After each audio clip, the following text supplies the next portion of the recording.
Muy buenos días, queremos darle la bienvenida al canal de Zoom TV y estamos iniciando nuestro simposio sobre la ciencia de la verdadera educación. Mi nombre es Norberto Restrepo, soy el presidente de Heartland College. He servido allí junto con mi esposa Yvonne los últimos 11 años. También tengo el privilegio de servir como anciano de la iglesia Living Hope en Haymarket, Virginia. La iglesia de Living Hope tiene una escuela de evangelismo que trabaja muy de la mano con el colegio Heartland College y tenemos la oportunidad de así entrenar jóvenes para que sean misioneros con enfoque evangelista, bajo mentores tales como el pastor Chris Holland, el pastor Mark Finley, que son los directores de esta escuela de evangelismo que queda solo 1 hora de distancia de Heartland College. Heartland College está ubicado en la hermosa región Piemonte de Virginia, en medio de 600 acres de bosques y praderas y también de huertos que son parte de ese ambiente para formar a estos jóvenes para que se dediquen a la obra de Dios en esta generación final. Quiero invitarles a que inclinen sus rostros conmigo para una palabra de oración al empezar esta serie, este simposio sobre la ciencia de la verdadera educación. Oremos. Padre Celestial, al abordar un tema tan solemne, queremos implorar la presencia de tu Espíritu Santo, que cada uno de los oradores que vamos a participar podamos expresar los pensamientos de una manera nítida, basada en tus principios, en tu palabra, en tu carácter, y que nuestra audiencia pueda tener oídos dispuestos a obedecer y a escuchar los consejos de tu palabra, Señor. Te lo pedimos, te lo agradecemos en Jesucristo. Amén. Educación es un término bastante amplio y bastante utilizado en nuestro mundo actual.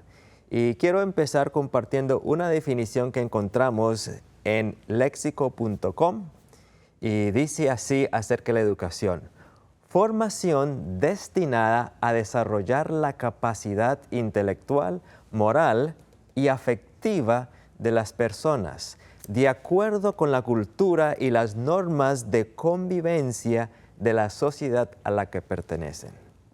Quiero volver a repetir esta definición interesante. Formación, es una formación, estamos preparando con un propósito. ¿Cuál es el propósito de esa formación? Destinada a desarrollar la capacidad intelectual, moral y afectiva. En otras palabras, aquí abarca 3 dimensiones: la intelectual, la moral y la parte emocional, afectiva, social, de las personas de acuerdo, ahora noten esta parte, ¿de acuerdo con qué? Con la cultura y las normas de convivencia de la sociedad a la que pertenecen.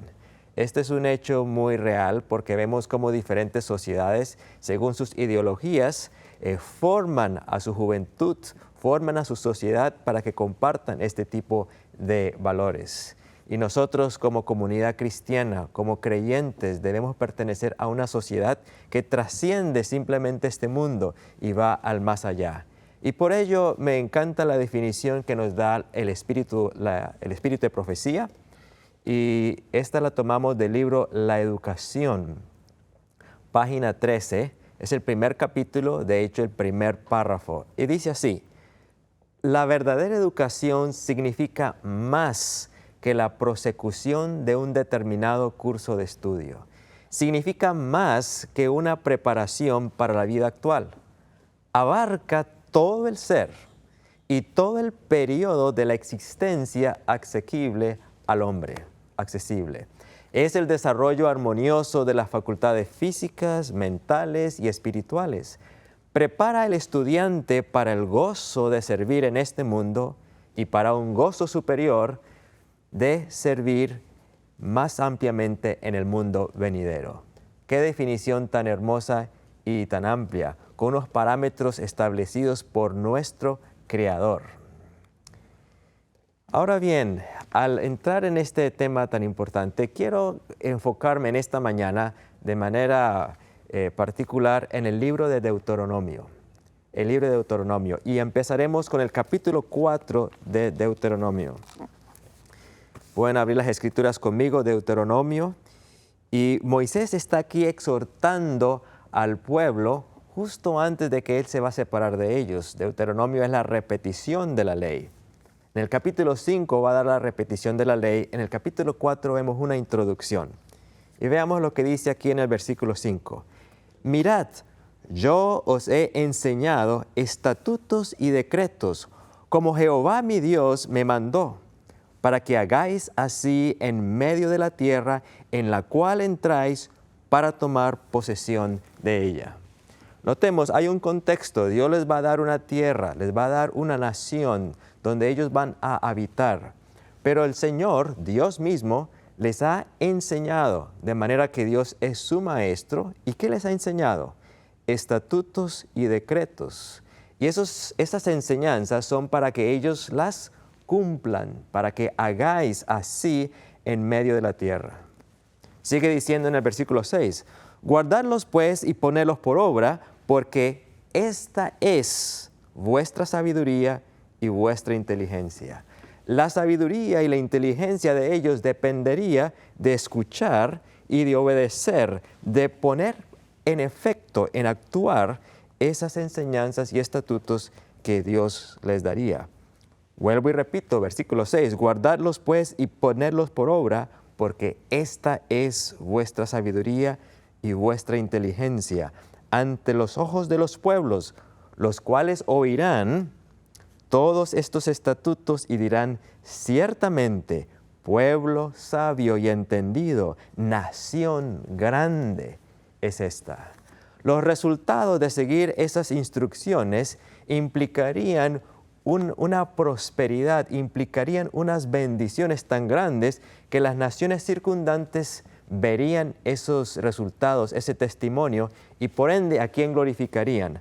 Al Dios que había dado esas instrucciones. Por ende, la educación, sí, es una formación, pero es una formación que abarca todo el ser, es una formación que abarca todas las facultades y prepara al estudiante no solo para esta vida, sino para el mundo venidero. Pero los parámetros de esa formación no están sujetos simplemente a la cultura y a las normas de la sociedad a la cual pertenecemos, sino que están sujetos a los principios y a las normas de quién más que Dios, nuestro Creador. Y es allí donde debemos de escudriñar y descubrir esos principios que no solo aplican para el reino de los cielos, sino que también aplican para esta tierra. Aquí es donde empieza el reino de los cielos. Y fíjense que esa aplicación, ¿qué haría del pueblo de Israel? Los pueblos circundantes dirían, ¿qué nación grande hay que tenga dioses tan cercanos a ellos como lo está Jehová nuestro Dios en todo cuanto le pedimos? ¿Y qué nación grande hay que tenga estatutos y juicios justos como es toda esta ley que yo pongo hoy delante de vosotros? Seguidamente pasemos al capítulo 6 de Deuteronomio. Es un capítulo que para mí es la base, la definición de lo que es la educación verdadera, y lo encontramos en las Sagradas Escrituras. Capítulo 6 de Deuteronomio, y vamos a leer los primeros 9 versículos. Sigue el mismo tema de los mandamientos, los estatutos que Dios nos da. Estos pues son los mandamientos, estatutos y decretos que Jehová vuestro Dios mandó que os enseñase, para que los pongáis por obra en la tierra a la cual pasáis vosotros para tomarla. ¿Quién es el autor de esos estatutos y decretos? Dios, el Todopoderoso, el Omnisapiente. Y Él mandó a Moisés que enseñase, que transmitiese esas instrucciones al pueblo. ¿Con qué propósito? Para que los pongáis por obra. ¿Dónde? En la tierra a la cual pasáis para tomarla en posesión. Sigue diciendo, versículo 2, para que temas a Jehová tu Dios, guardando todos sus estatutos y sus mandamientos que yo te mando, tú y quién más, y tu hijo, y el hijo de tu hijo, todos los días de tu vida, para que tus días sean prolongados. hermosa promesa. Oye pues, oh Israel, y cuida de ponerlos por obra, para que te vaya bien en la tierra que fluye leche y miel, y os multipliquéis como te ha dicho Jehová, el Dios de tus padres. Esa era la intención de Dios para la prosperidad de ellos. Con esa introducción tan maravillosa, y noten que es una repetición del énfasis que encontramos en Deuteronomio capítulo 4, Dios es el maestro, vamos a repetirlo, Dios es el maestro, Él es la fuente de instrucción de los principios que le da al hombre. La obediencia a esos principios va a generar una prosperidad, les va a dar una sabiduría, porque esa sabiduría ¿de quién es? Es de Dios. La fe es nuestra al acogernos a esas instrucciones.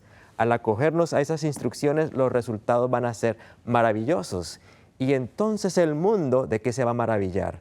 De ver esas bendiciones cumplidas en la vida de los creyentes. Sobre esa plataforma y con esa introducción, instándonos no solo a cumplir en nosotros, sino que más, nuestros hijos y los hijos de nuestros hijos. Entonces empieza el discurso educativo. En el versículo 4. Oye, Israel, Jehová nuestro Dios, Jehová uno es. La primera declaración que Dios da en este discurso educativo a través de su siervo Moisés, el profeta Moisés, es: Oye Israel, Jehová vuestro Dios, Jehová uno es. Dios es Echat, el término original allí, unido, en armonía, es uno, es el primero. Y si bien algunas religiones toman este pasaje para aseverar de que Jesús y el Espíritu Santo no son entes, personalidades de la deidad, un estudio de la Escritura nos demuestra este el mismo término utilizado en Génesis capítulo 1, cuando Dios habla se refiere a Él como el creador, el Elohim. Es en ese contexto de unión, pero no unión de un solo ser como persona, sino es un solo ser como unidad, como armonía. Es el uno, es el primero, son similares. También en Él no hay cambio ni sombra de variación, como leemos en Santiago 1:17. Ahora hagámonos la pregunta, aunque la Escritura es muy profunda, ¿por qué ese énfasis en que Jehová es uno? Jehová es uno como principio de este discurso educativo. ¿Qué viene a su mente? Les sugiero Juan capítulo 17, donde Jesús está hablando precisamente de esa unidad. En Juan capítulo 17, versos 21 al 23 y 24 y 26. Vayamos allí a ese pasaje del Evangelio de Juan y veamos cómo Jesús mismo está explicando esa unidad con la cual Él empieza el discurso educativo de Moisés. Juan 17 y vamos al versículo 21. Mas no ruego solamente por estos, versículo 20, sino también por los que han de creer en mí por la palabra de ellos, para que sean todos uno, como tú, oh Padre, en mí y yo en ti, que también ellos sean uno en nosotros. Muy hermosa esta expresión. El ruego de Jesús por la unidad de sus discípulos, por la unidad de los creyentes, está basada en el hecho de que Dios el Padre y Dios el Hijo son uno. Sigue diciendo, que también ellos sean uno en nosotros. Y la unidad de los creyentes estaría basada en la unidad de ellos con Dios, y esa unidad de Dios que vemos entre Dios el Padre, Dios el Hijo y el Espíritu Santo. ¿Y cuál sería el resultado de esa realidad? Dice así al final del versículo 21, para que el mundo crea que tú me enviaste. Para que el mundo crea. En Deuteronomio capítulo 4, en Deuteronomio capítulo 6, el énfasis es que si ellos obedecen esos estatutos, esos mandatos, las naciones se van a aterrar y van a decir, ¿qué nación hay tan grande y tan entendida como esta? En Juan 17 el mismo mensaje, pero en las palabras de Jesús, para que todo el mundo crea que tú me has enviado. Esa unidad que hay entre Dios y el Hijo, esa unidad que debe haber entre nosotros y Dios, va a ser el impacto de la sabiduría de Dios en este mundo. Es una unidad porque aceptamos su voluntad. Es una unidad porque queremos reproducir su carácter. Es una unidad porque queremos que su imagen vuelva a reflejarse en nuestras vidas. Y en la medida en que ese propósito se cumpla, el propósito de la educación verdadera se estará cumpliendo en nosotros y como pueblo en el propósito de Dios para este mundo. Bien, sobre esa base y mucho más podríamos decir, pero debemos avanzar. Es una invitación a que ustedes estudien esto más a profundidad. Leamos el versículo 24 de Juan 17, ahondando un poco más. Padre, aquellos que me has dado, quiero que donde yo estoy, también ellos estén conmigo, para que vean mi gloria que me has dado, porque me has amado desde antes de la fundación del mundo. Padre justo, el mundo no te ha conocido, pero yo te he conocido, y estos han conocido que tú me enviaste.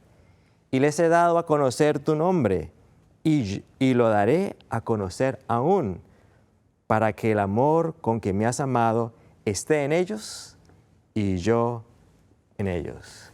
Y concluye haciendo un paralelo entre la unidad que hay entre Dios el Padre y el Hijo y la unidad que debe existir entre Dios y nosotros con un vínculo que es el amor.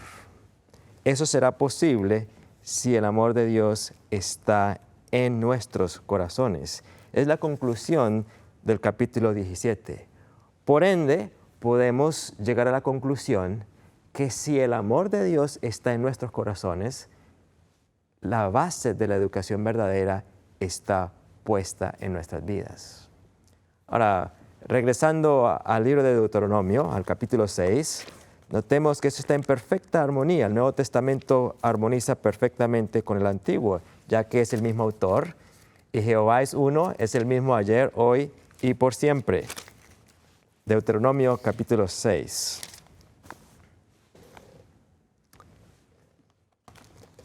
El versículo 4 enfatizó la unidad de Dios. El versículo 5 entonces dice, y amarás a Jehová tu Dios de todo tu corazón y de toda tu alma y con todas tus fuerzas. No es de esperar que en un discurso sobre educación, al colocar los fundamentos de la educación, el primer paso sea reconocer la unidad que hay entre Dios el Padre, Dios el Hijo y el Espíritu Santo, y la invitación que nos hace estar en unidad con Él. Dice, bueno, esto que tiene de educación. Y el segundo es, amarás a Dios con todas tus fuerzas, con toda tu alma, con toda tu mente. Es la siguiente invitación. En otras palabras, el móvil que nos va a unir con Dios es el amor. Es el amor. El amor es lo que nos va a impulsar a querer seguir todas esas enseñanzas que Él nos ha dado, a querer reflejar su carácter, que por cierto es amor. Ese será el móvil. Y lo habla de esa manera. El libro de Educación, página 15, nos da una vislumbre aún más profunda. Y dice así, amar al ser infinito, omnisciente, con todas las fuerzas, la mente y el corazón, significa el desarrollo más elevado de todas las facultades. Significa que en todo el ser, cuerpo, mente y alma, ha de ser restaurada la imagen de Dios.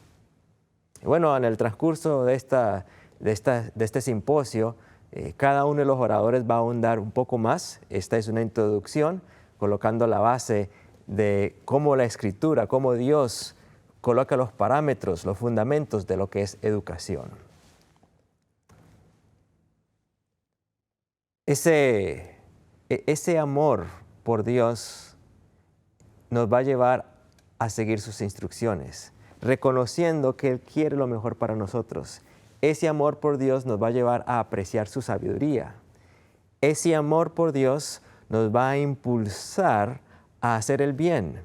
Ese amor por Dios nos va a impulsar a amar al prójimo, de manera que lo que hagamos, lo que aprendamos, tiene un propósito alterocéntrico de ayudar a otros, no hacerles daño.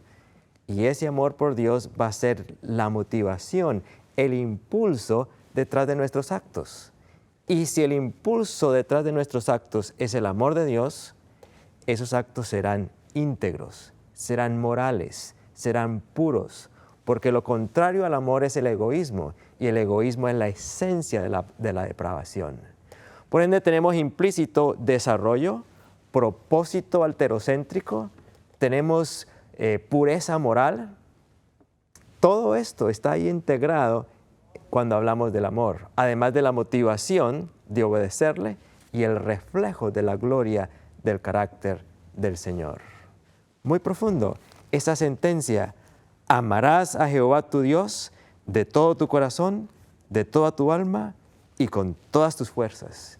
Y si esto es una realidad, entonces, dice, versículo 6, y estas palabras que yo te mando hoy estarán sobre tu corazón. Estarán sobre tu corazón. Será un gusto, será un placer. Versículo 7, y las repetirás a tus hijos y hablarás de ellas estando en tu casa y andando por el camino y al acostarte y cuando te levantes, y las atarás como una señal en tu mano y estarán como frontales entre tus ojos y las escribirás en los postes de tu casa y en tus puertas.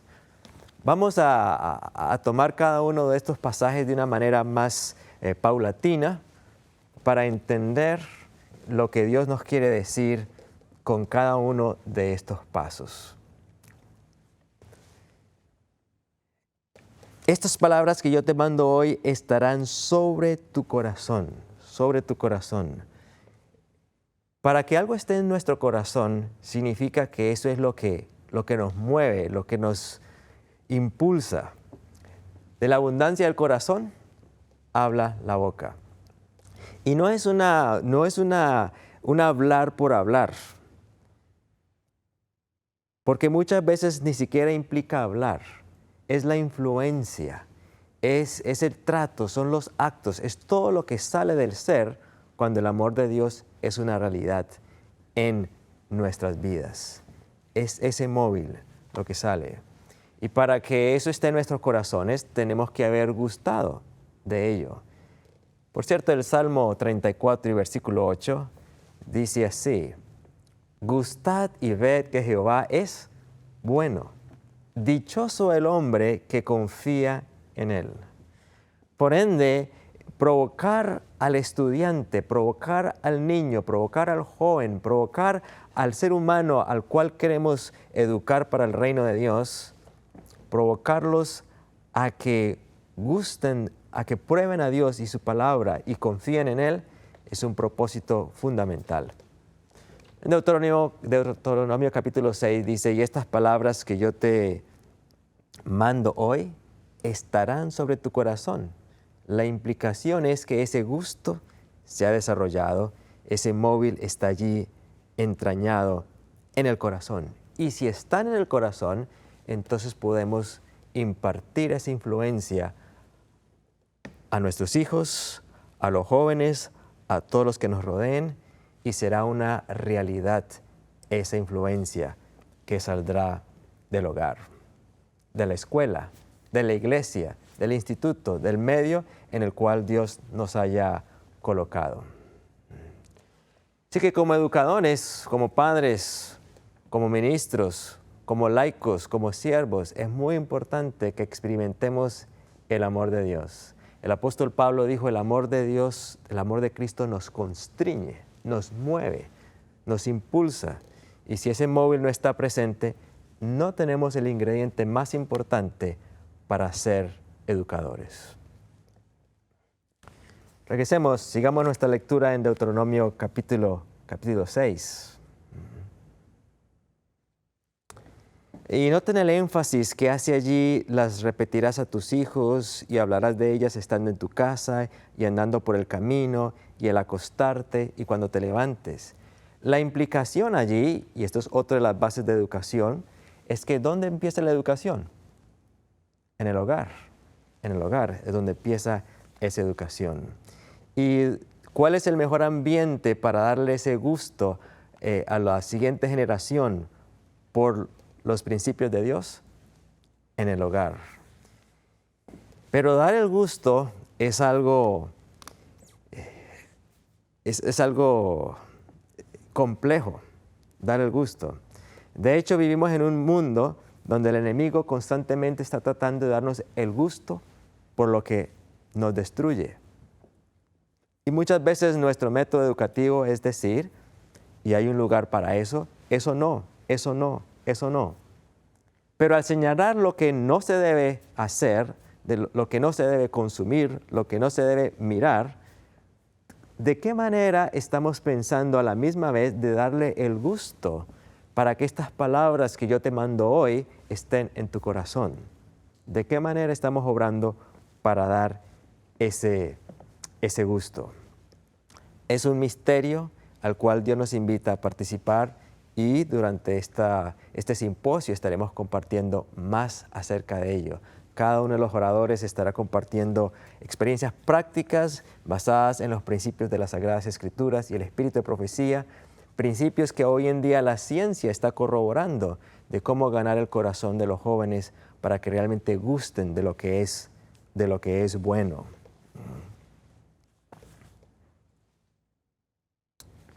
Pero como preámbulo a ese gusto, quiero decirles que para que usted le imparta el gusto a otro, a usted mismo tiene que gustarle. Porque si no le gusta, ¿cómo va a impartir ese gusto? Tiene que ser presentado de una manera que llame la atención, que sea auténtico, que sea genuino. Y eso fue lo que Dios quiso hacer con el pueblo de Israel. Pero más sobre eso a medida que avancemos. Sigue diciendo entonces ahora el versículo 7. Las enseñarás diligentemente a tus hijos. Hablarás de ellas estando en tu casa o andando por el camino, cuando te acuestes y cuando te levantes. ¿Qué quiere decir eso? ¿Qué significa eso? Es interesante que en la Escritura el oír es obedecer. El hablar está hablando de la influencia, de los actos, de todo lo que sale de nosotros. No significa esto que todo el día vamos a estar hablando, repitiendo versículos bíblicos literalmente cada momento del día, sino que cada cosa que hagamos esté relacionado con un principio, con la realidad de Dios. Recuerdo una ocasión que llegué a una casa, estaba visitando una ciudad en determinado país y nos habían invitado a almorzar a esta casa. Y cuando llegamos a la casa, la pared externa para entrar estaba pintada toda de blanco. Nada raro, hay muchas casas que tienen el frente pintado de blanco, ¿cierto? Pero esta casa tenía todo de blanco porque era el pizarrón. Y luego toda la pared estaba llena de versículos bíblicos, los 10 mandamientos, la marca de la bestia es el domingo, el papado es el cuerno pequeño. Bueno, todo estaba allí en la puerta de la entrada de la casa. Y yo dije, wow, no. Primera vez que tengo esa experiencia. Hablando con los hermanos que nos invitaron a almorzar, pues ellos estaban intentando cumplir Deuteronomio capítulo 6, donde dice que las escribirás en los postes de tu casa y en tus puertas, dice el versículo 9. Lo tomaron de esa manera literal. Y si bien en algún momento esto pudo tener una aplicación, tenemos que entender cómo contextualizarlo en nuestro medio actual. ¿Qué creen ustedes? ¿Qué sería una manera de colocar los principios de la palabra de Dios, sus principios educativos, en los postes de nuestras casas y en nuestras puertas? Quiero darles un ejemplo. Y eso va a ser otro tema que estaremos compartiendo, la escuela del Edén. Cuando vamos a la escuela del Edén y vemos las puertas y los postes del jardín del Edén, en medio de esa naturaleza, ¿qué se propuso Dios con el huerto del Edén? Todo el mundo era perfecto, toda la creación de Dios era perfecta, pero organizó un huerto donde aún se esmeró más Dios porque todo fuera bello. Si usted llega a una casa y a la entrada ve el orden, ve la belleza que representan el carácter de Dios, es una invitación a decir, realmente los que aman a Dios se ven frutos agradables de orden, de belleza en sus vidas. Así que les quiero sugerir que hay maneras más tangibles, donde en vez de resaltar simplemente una teoría abstracta, podamos plasmar la realidad de lo que son los principios de Dios aún en los postes de nuestra casa. Y las repetirás a tus hijos y hablarás de ellas estando en tu casa, andando en el camino y al acostarte. Todos los hábitos de la vida, todas las actividades que desarrollamos están formando. Todo lo que hacemos está formando. Y si el móvil es puro, cada oportunidad, cada asociación, cada circunstancia, podremos relacionarla de alguna manera con lo que Dios ha dicho. Un principio de su palabra, algo que Él nos ha enseñado. Ese era lo que Dios quería hacer con los hijos de Israel. Dice, por cierto, vamos a ir más adelante en este capítulo 6 de Deuteronomio, al versículo 20, y fíjense cómo dice la palabra de Dios. Mañana, cuando te preguntare tu hijo diciendo, ¿qué significan los testimonios y estatutos y decretos que Jehová nuestro Dios os mandó? Entonces dirás a tu hijo, nosotros éramos siervos de Faraón en Egipto, y Jehová nos sacó de Egipto con mano poderosa. Jehová hizo señales y milagros grandes y terribles en Egipto, sobre Faraón y sobre toda su casa, delante de nuestros ojos.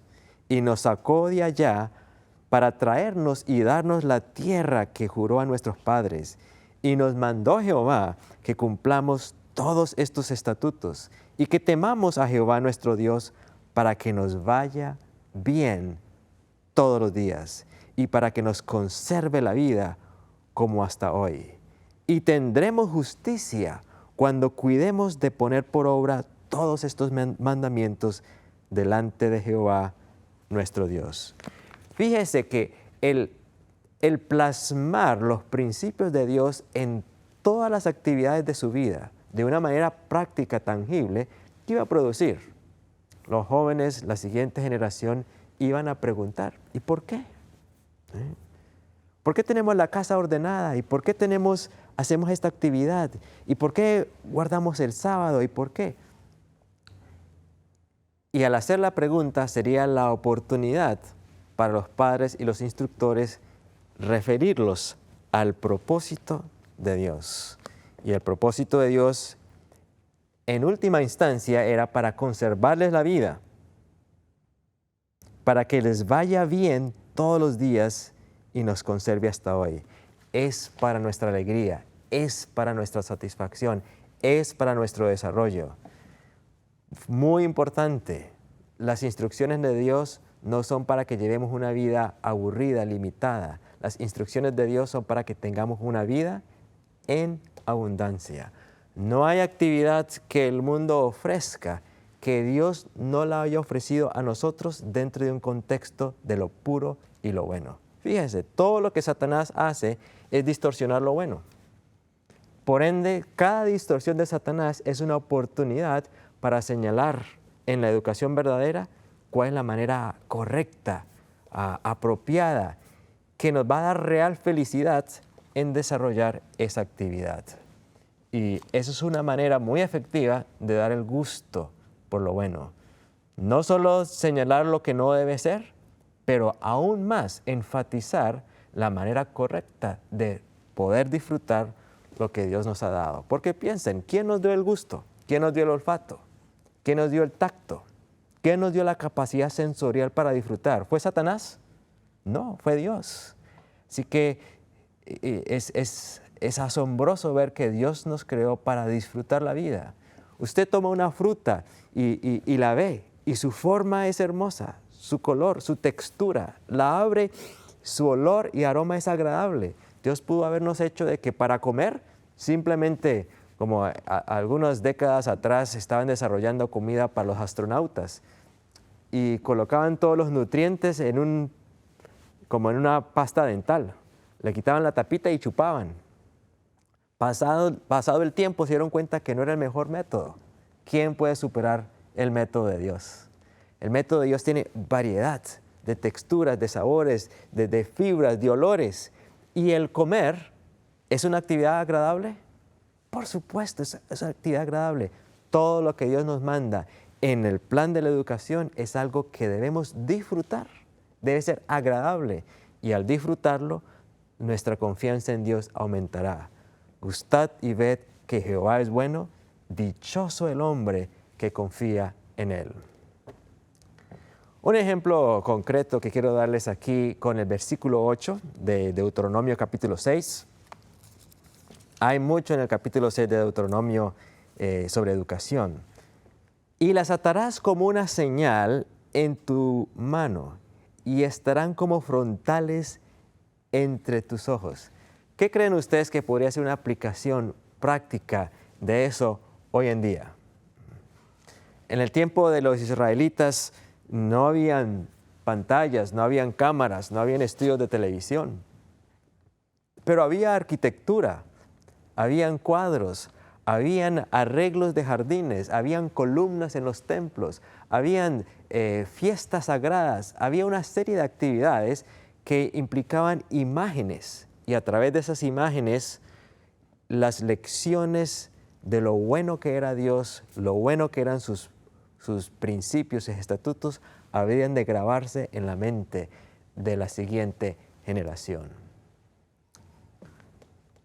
Todo lo que vieran debía recordarles y por eso vemos el énfasis en el Antiguo Testamento de cuidarse de la idolatría, de cuidarse de colocar imágenes delante de sus ojos. Porque la idolatría y las otras imágenes eran medios sensoriales para atraerlos a la desobediencia de los principios de Dios. Es muy interesante notar que con frecuencia leemos en el Antiguo Testamento que los lugares altos y los lugares donde adoraban a Baal eran en medio de bosques frondosos, eran parques. Yo me imagino, no he estudiado sobre eso, solamente lo que he leído en la Escritura, pero la descripción es que esos lugares eran muy hermosos. Me imagino unos jardines con todo tipo de flores, árboles frondosos y en medio de ello los altares a Baal. Porque Satanás sabe que si utiliza esos medios como el jardín del Edén, pero para inducir a la desobediencia, también va a ser poderoso para engañar. Nosotros debemos utilizar esos métodos para atraer a lo que es bueno. Y Deuteronomio 6:8 entonces nos da la lección. Las atarás como una señal en tu mano y estarán como frontales entre tus ojos, para que no olvidemos, sino que todo nos evoque, todo nos lleve a pensar en el Señor.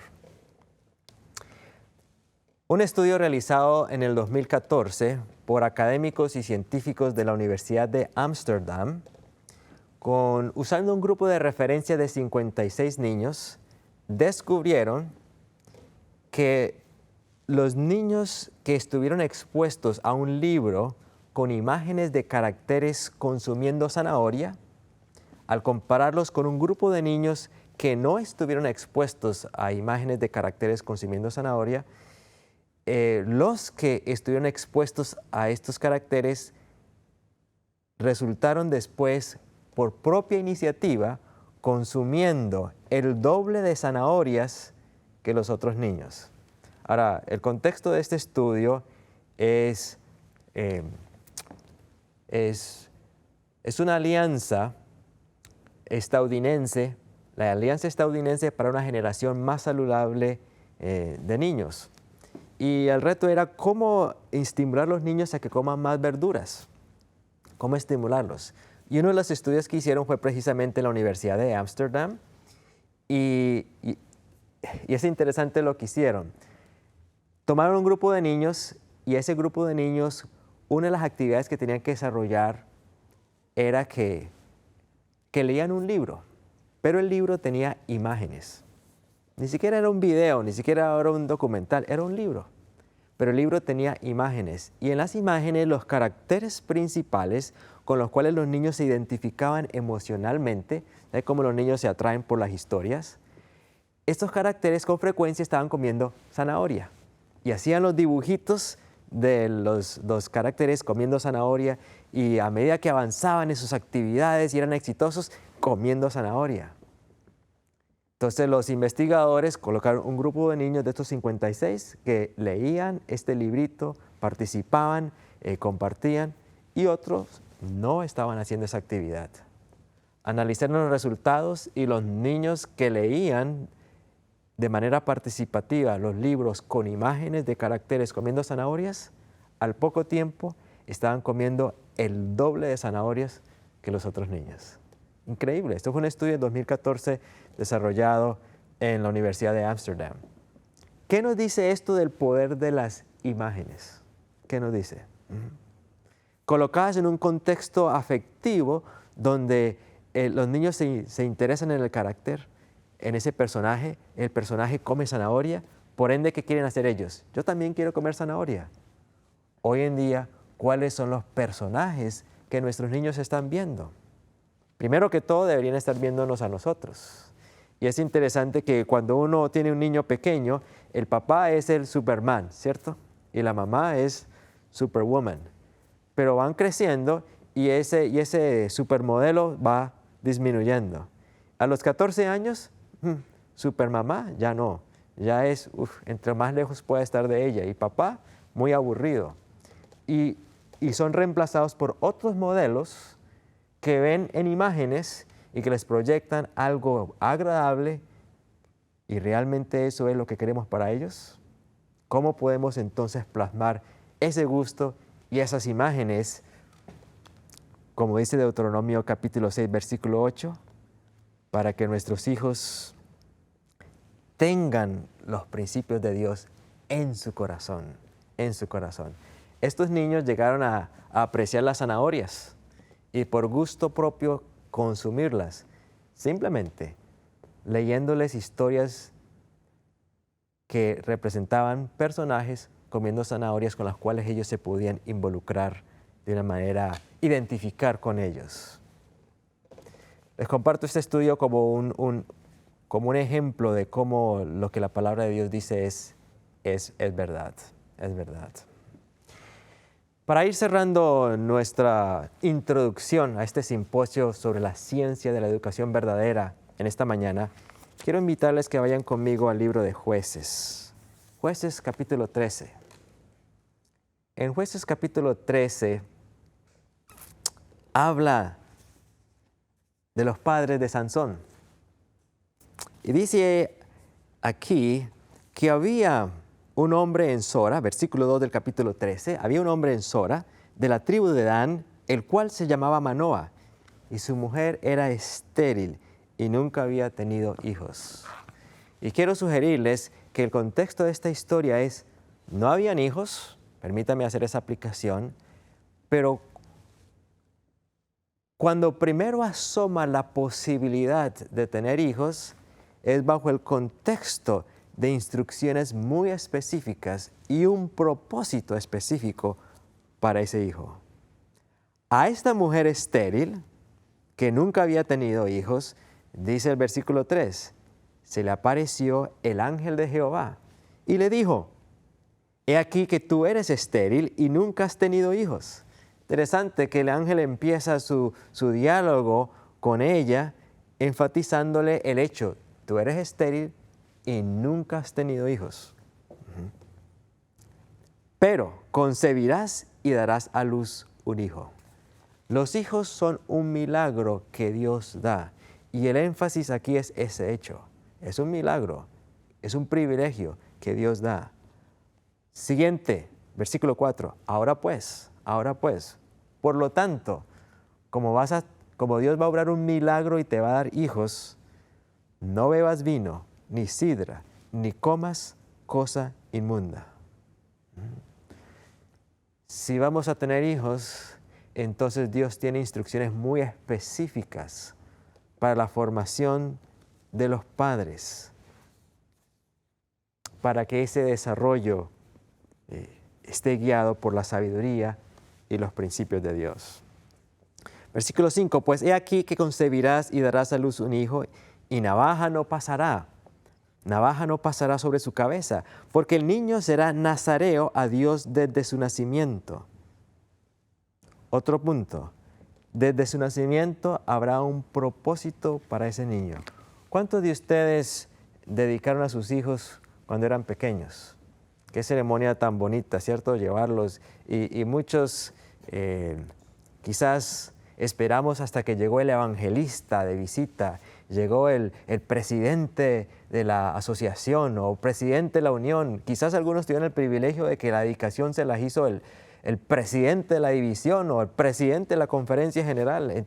Entre más influencia y más responsabilidad, qué hermoso privilegio.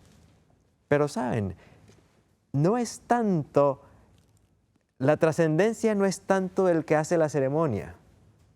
El efecto más grande es en los padres que honran esa dedicación. Porque esa dedicación, ¿qué significa? Hay un propósito. Y si hay un propósito, todo lo demás va a girar en torno a facilitar ese propósito.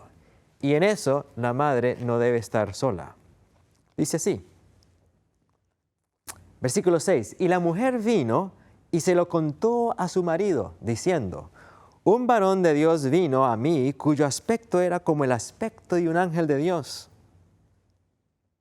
temible en gran manera, y no le pregunté de dónde ni quién era, ni tampoco él me dijo su nombre. Y me dijo, he aquí que tú concebirás y darás a luz un hijo. Por tanto ahora no bebas vino, ni sidra, ni comas cosa inmunda, porque este niño será nazareo, dedicado a Dios desde su nacimiento hasta el día de su muerte. Versículo 8. Noten lo que dice ahora el marido de ella, el esposo. Entonces oró Manoah a Jehová y dijo, Señor mío, yo te ruego que aquel varón de Dios que enviaste vuelva ahora a venir a nosotros. ¿Y qué le pide en ese ruego Manoah a Dios? Y nos enseñe lo que hayamos de hacer con el niño que ha de nacer. Nos enseñe. Madre y padre, ambos rogándole a Dios que el ángel de Jehová les enseñara cómo hacer con el niño que había de nacer. ¿Había nacido el niño? Todavía no había nacido. Antes de nacer, los dos padres en unidad, como leímos en Deuteronomio capítulo 6, que los dos sean uno, unidos con Dios, los padres unidos con Dios, pidiéndole que les dé sabiduría para saber qué hacer antes de que el niño fuera concebido. Base de educación verdadera. Y Dios oyó la voz de Manoah y el ángel de Dios volvió otra vez a la mujer, estando ella en el campo. En estos días leía esta historia a nuestra hija menor de 14 años y entonces ella me hizo la pregunta ¿y por qué? Qué bueno que hoy en día el ángel se nos apareciera a nosotros y nos dijera lo que tenemos que hacer. Y yo le dije, bueno, eso es interesante lo que me dices. Estaba leyendo esta historia de Jueces capítulo 13, pero nota, le señalé a ella, lo que dice aquí en el versículo 21 de Jueces 13. Versículo 21, si quieren leer conmigo. Y el ángel de Jehová no volvió a aparecer a Manoah ni a su mujer. Solo apareció 2 veces y no volvió a aparecer. Y de ahí nació Sansón. Y sabemos la historia de Sansón con sus altibajos. ¿Por qué no volvió a aparecer el ángel? Porque una vez que Dios nos da su revelación, una vez que Dios nos da sus instrucciones, No necesitamos un ángel. ¿Qué necesitamos? Fe y obedecer lo que ya ha sido revelado. Y Dios nos ha revelado en esta última generación, nos ha dado el Antiguo Testamento, el Nuevo Testamento, el testimonio de todos los fieles a través de la Edad Media y ahora en esta última generación, el espíritu de profecía, la conducción del niño, el ministerio de curación. Hay tanta luz que Dios nos ha dado y es el propósito de este simposio, animar a nuestros hermanos a que vayamos a las fuentes de la educación verdadera, para que podamos rescatar esos principios e implementarlos en nuestras vidas y en las vidas de nuestros hijos y en la vida de todos aquellos que Dios ponga dentro de la esfera de nuestra influencia. Nuevamente, ¿qué es la educación? ¿Qué es la educación? Deuteronomio capítulo 4, Deuteronomio capítulo 6 nos han dado la base de esa educación. Dios es la fuente de toda sabiduría. En su amor nos ha dado las instrucciones y los principios para un desarrollo de todas nuestras facultades. Y esos principios debemos seguirlos porque lo que nos motiva es el amor. Debemos darle el gusto a los que queremos educar. Nosotros mismos debemos tener ese gusto y el gusto es la confianza de que todo lo que Dios dice es para nuestro bien, para nuestra máxima felicidad. Si nosotros hemos experimentado eso, ¿quiénes lo van a percibir? Aquellos a quienes queremos influir. Ellos lo van a percibir y van a antojarse. Las naciones que nos rodean, los vecinos, ¿qué van a decir? ¿Qué nación hay como esta que tenga un Dios que les da estatutos tan grandes? Como leíamos en Deuteronomio capítulo 4. Las imágenes con las que rodeemos a nuestros hijos, ¿de qué tipo, de qué índole serán? El tiempo de calidad que invirtamos con ellos, ¿de qué naturaleza será? Para inspirarlos a una vida de servicio y dedicación a Dios. Bueno, esperamos que ustedes continúen en sintonía con nosotros al colocar estas bases de lo que Dios quiere para nosotros. No hay límite para el desarrollo que Dios quiere brindar a nuestros hijos. Nosotros no sabemos dónde van a servir y sabemos que en esta generación final, como nunca antes, tendrán oportunidades de glorificar a Dios en las esferas más altas de esta sociedad. Y no solo a nivel de este mundo, sino como un espectáculo para el universo entero. Dice el Ministerio de Curación en el capítulo la verdadera educación es una preparación para la obra misionera, que no sabemos dónde servirán nuestros hijos, si en las vocaciones comunes, si en el círculo del hogar, si en tierras lejanas o en asambleas legislativas. No hay límite, no hay un solo tipo de ministerio que Dios sancione. Hay muchas maneras, desde Esther en el palacio medo-persa, José como primer ministro de Egipto, a la tsunamita de sierva en la casa de Naamán el sirio, o Eliseo como agricultor. Hay muchas maneras, pero lo que debemos tener en claro es que Dios tiene un propósito para que reflejemos la gloria de Dios y antojemos al mundo de ver, gustad y ved que Jehová es bueno, dichoso el hombre que confía en Él. Padre Celestial, gracias por esta oportunidad. Continúa impresionándonos por medio de tu palabra. En el nombre de Jesús. Amén.